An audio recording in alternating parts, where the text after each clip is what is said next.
मैं देश नहीं बिकने दूंगा, मैं देश नहीं झुकने दूंगा। 26 मई 2014 को मोदी पहली बार प्रधानमंत्री बनते हैं।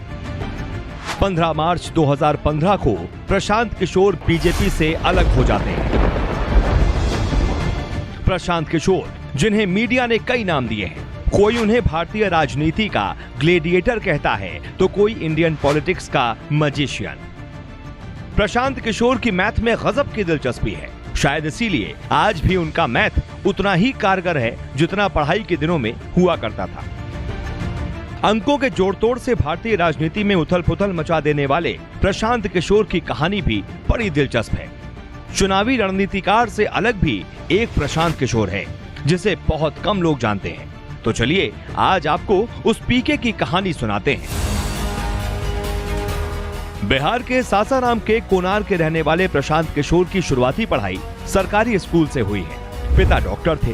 पिछले 10 साल से उनके घर का कोई भी शख्स बिहार में नहीं रह रहा है। पीके की मां का हाल ही में देहांत हुआ था। इस दौरान पीएम मोदी ने पीके से काफी देर तक बात भी की थी। अपनी पत्नी, छोटे बेटे और पिता के साथ प्रशांत किशोर दिल्ली में ही रहते हैं। पीके ये मानते हैं कि उनकी अब तक की उपलब्धि में उनके पिता का बड़ा हाथ है। एक इंटरव्यू में अपने पिता के बारे में बात करते हुए वो कहते हैं, उन्होंने बहुत कुछ सिखाया है, लेकिन उनकी सबसे बड़ी सीख ये है कि मैं जिस किसी इंसान से मिलता हूँ उसकी अच्छाई को अपनाना चाहता हूँ। ये गुण मुझे पिताजी से मिली है। पटना के साइंस कॉलेज से पढ़ने वाले प्रशांत के पिता चाहते थे कि वो आईआईटी करें और फिर अफसर बन जाएं। 12वीं के बाद प्रशांत किशोर ने 3 साल पढ़ाई छोड़ दी थी। फिर ग्रेजुएशन के बाद 2 साल पढ़ाई छोड़ दी। पिताजी धरने पर बैठ गए। फिर किसी तरह प्रशांत हेल्थ सेक्टर में आ गए। अरविंद केजरीवाल और प्रशांत किशोर से जुड़ा एक बेहद ही दिलचस्प किस्सा है। पंजाब विधानसभा चुनाव के दौरान केजरीवाल ने कहा था कि कांग्रेस को अगर कैप्टन से ज्यादा प्रशांत किशोर पर भरोसा है तो उन्हें ही सीएम का चेहरा क्यों नहीं घोषित कर देते। साथ ही केजरीवाल ने पत्रकारों से कहा कि इसे छापिएगा जरूर। पीके उस वक्त बिहार में थे। ये इंटरव्यू सुनकर उन्होंने कहा कि अब तो पंजाब जाना ही होगा।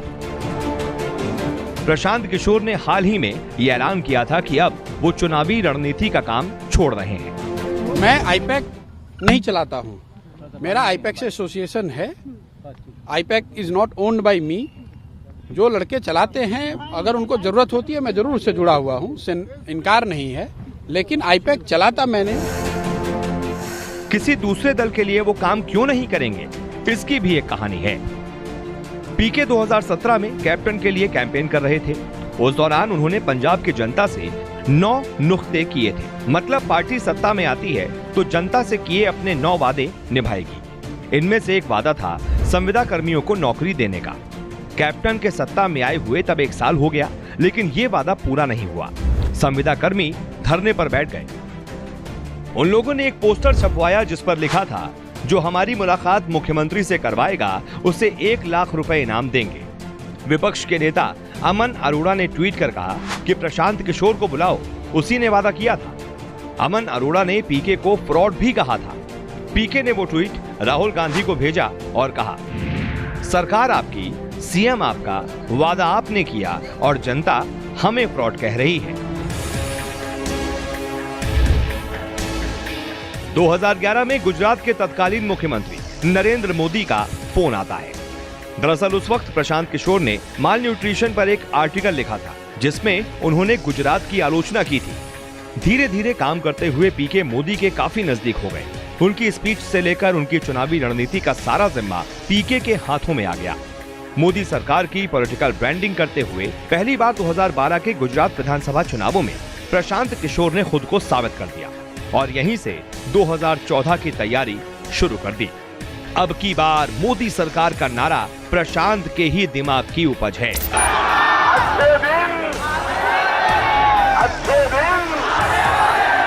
भाइयों बहनों, मैंने पीड़ा उठाया और मेरा तो मंत्र रहा है, न खाऊंगा न खाने दूंगा। प्रशांत किशोर ने अपने तीनों साथियों प्रतीक जैन, ऋषिराज सिंह और विनेश चंदेल के साथ मिलकर 2013 में सिटीजन फॉर अकाउंटेबल गवर्नेंस की स्थापना की थी। आज इस कंपनी का नाम बदलकर इंडियन पॉलिटिकल एक्शन कमेटी यानी कि आईपैक हो गया है।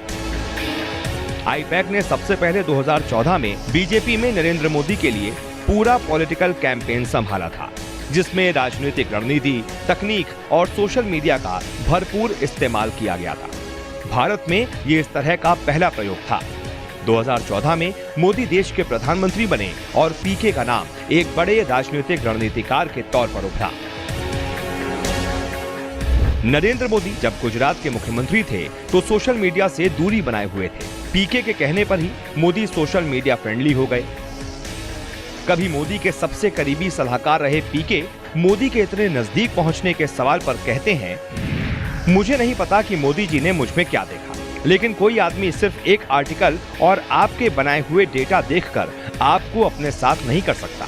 मुझे हर दिन कुछ नया करना होता था। शायद मोदी जी को पसंद आता गया और मैं उनके और नजदीक होता गया। प्रशांत किशोर पीएम मोदी से अलग हो चुके हैं। कभी हैदराबाद में जगन मोहन रेड्डी को जिताते हैं तो कभी बंगाल में ममता बनर्जी को, बिहार में नीतीश कुमार को तो कभी पंजाब में अमरिंदर सिंह को ताज दिलाने का काम करते हैं।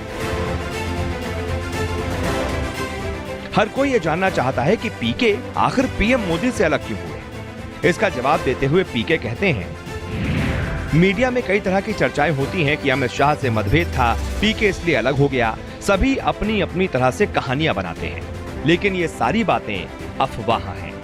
मेरी लेटरल एंट्री को लेकर मोदी जी से बात हुई थी और हमारी ये सहमति बनी थी कि सरकार बनने के बाद लेटरल सिस्टम पर काम किया जाएगा, लेकिन किसी वजह से ऐसा नहीं हो पाया। मोदी जी लगातार टालते रहे, उनकी भी अपनी मजबूरियां रही होंगी। मोदी जी को मेरी खूबी मालूम है तो खामियां भी मालूम होंगी। लेटरल एंट्री का मतलब यह है कि कोई भी आदमी जो किसी विशेष फील्ड का विशेषज्ञ है वो सरकार में अफसरों की जगह ले सकता है। अभी हाल ही में मोदी सरकार ने 10 पदों पर ऐसी भर्तियां की हैं। ये भर्तियां 3 साल तक होंगी। काम अच्छा रहा तो उनका कार्यकाल 5 सालों तक किया जा सकता है। पीके पूरे देश में ये सिस्टम बड़े पैमाने पर लागू करना चाहते थे।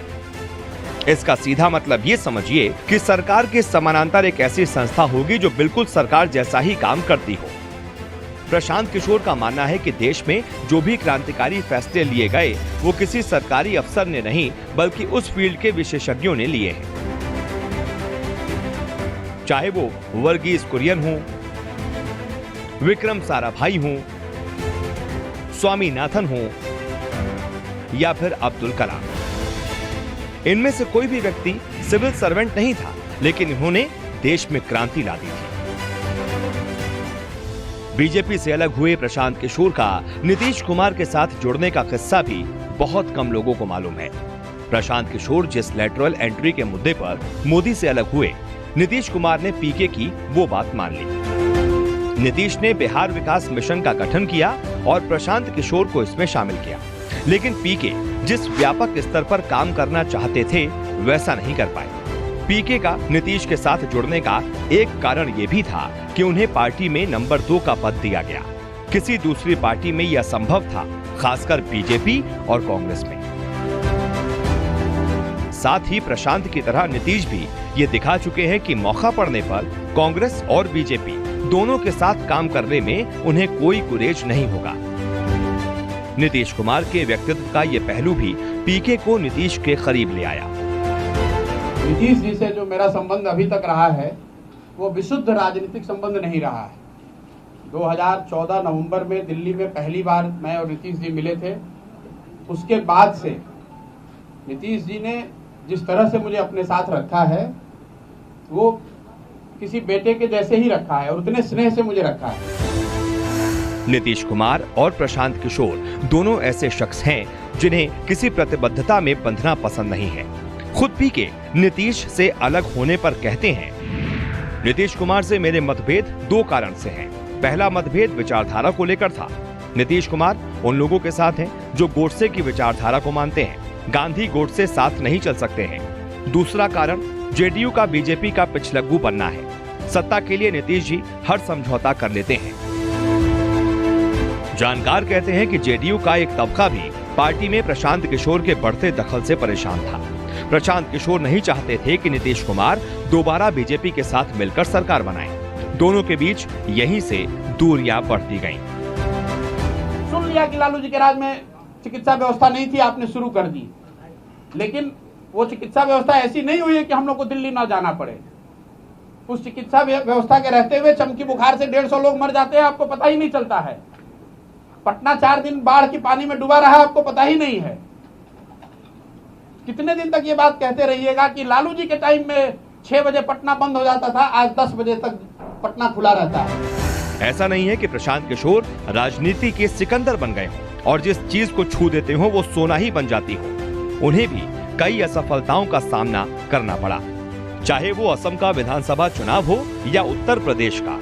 पीके की आलोचना करने वालों का ये भी मानना है कि वो ऐसे लोगों के साथ जाते हैं जिनकी जीत की संभावना अधिक होती है, चाहे वो मोदी, केजरीवाल, जगन मोहन रेड्डी या फिर अमरिंदर सिंह ही क्यों ना हो। मौजूदा दौर में प्रशांत किशोर भारतीय राजनीति में एक ब्रांड बन गए हैं, लेकिन हर कोई शख्स इस बात को नहीं मानता। कई लोग उनकी आलोचना इस बात को लेकर करते हैं कि उनकी कोई विचारधारा नहीं है और वो राजनीतिक महत्वाकांक्षा के लिए ये काम कर रहे हैं। पीके कभी भाजपा का समर्थन करते हैं तो कभी कांग्रेस का, कभी वो मोदी के सलाहकार बन जाते हैं तो कभी नीतीश और कभी अमरिंदर सिंह के। ये अपने आप में एक विरोधाभास है। नीतीश कुमार ने सरकार अच्छी चलाई, खराब चलाई, वो विवाद का विषय हो सकता है, बहस का मुद्दा हो सकता है। इसमें कोई विवाद नहीं है कि वो 200 अच्छे एमएलए नहीं बना पाए हैं। 200 ऐसे एमएलए नहीं बना पाए जो कि बिहार की राजनीतिक परिस्थिति को पूरी तरह बदल सके। 2015 में पीके की मां आईसीयू में थी। उस वक्त पीके नीतीश के साथ थे और काफी दिनों से मोदी से उनकी बात नहीं हुई थी। पीएम मोदी का फोन आता है और काफी लंबी बात होती है। पीएम मोदी ने पीके की मां का हालचाल पूछा। इसके बाद दोनों की कई बार मुलाकात भी हो चुकी है। एक इंटरव्यू में उनसे सवाल पूछा जाता है कि मोदी दोबारा बुलाएंगे तो क्या आप जाएंगे? पीके ने जवाब में कहा, नहीं, हमारी ऐसी बात नहीं हुई है, लेकिन अगर मैं उनके पास जाऊंगा तो वो स्वागत ही करेंगे। ऐसा कहा जाता है कि राजनीति में प्रशांत किशोर के रिश्ते सबसे अच्छे हैं। उनकी सबसे बात होती है। गणित प्रशांत किशोर का पसंदीदा सब्जेक्ट रहा है। आंकड़ों के साथ खेलकर वो सरकार बना लेते हैं। गणित की एक खासियत ये होती है कि आपका जवाब सही हुआ तो आपको पूरे नंबर मिलते हैं, नंबर कटते नहीं हैं। लेकिन अगर आप समीकरण बनाने में या अंकों के उलटफेर में जरा सा भी चूके तो आपको 0 मिलेगा। यहाँ इतिहास टाइप की बात नहीं होती कि 10 नंबर का एक सवाल है और 4 पन्ने भर दिए तो 5 अंक मिल जाएंगे।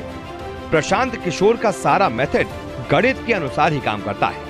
पीके आंकड़ों से जादू करते हैं। अगर जीतते हैं तो ताली बजती है, पेपर में नाम छपता है, टीवी पर इंटरव्यू चलता है, लेकिन एक अंक का भी उलटफेर होता है तो सीधा हार नसीब होती है। प्रशांत किशोर इस जादूगरी के खेल से निकलना चाह रहे हैं। राजनीति में अपने लिए बड़ी भूमिका तलाश रहे हैं। राजनीति में आकर पीके आंकड़ों के साथ कैसे खेलते हैं, ये देखना दिलचस्प होगा।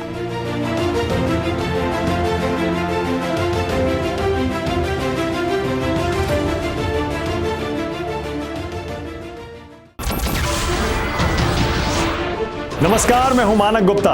अगर आपको हमारा ये वीडियो पसंद आया हो तो इसे लाइक और शेयर जरूर करें और हाँ, हमें सब्सक्राइब और फॉलो करना ना भूलें ताकि आप देश और दुनिया की कोई खबर मिस ना करें।